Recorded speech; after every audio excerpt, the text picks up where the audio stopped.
Sôn am swyddi. Rôl Briciwr.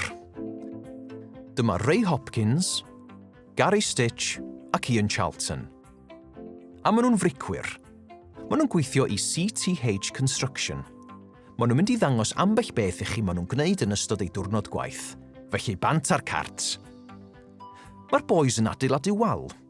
Mae gwaith yn cynnwys adeiladu pob math o waliau. Mae rhai yn blaen ac eraill am mwy o fanylder. Rhan o'r stori yn unig yw adeiladu waliau o'r newydd. Maen nhw hefyd yn trwsio waliau sydd eisoes wedi ei adeiladu. I gadw'r brics yn ei lle, mae angen defnyddio mortar a thrywel i ledaenu'r mortar. Ac fe ddefnyddir offer arall yn y grefft hon, defnyddir morthwylion clwb a bolsteri i dorri brics, ac mae angen morthwylion brics i'w trimio nhw.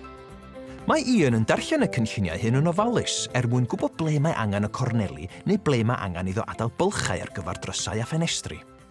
I wneud y swydd hon, rhaid eich iallu codi a chario pethau trwm, cyfrif a mesur a dilyn rheolau iechyd a diogelwch. Rhaid eich chi hefyd weithio tu allan ym mhob tywydd, gweithio'r uchder a gweithio'r eich pen eich hun ac fel rhan o dîm.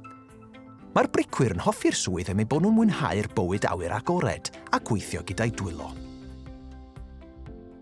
Sôn am swyddi. Dewch o hyd i ni ar ein gwefan gyrfa cymru.lliw.cymru. Noddir gan Llywodraeth Cymru.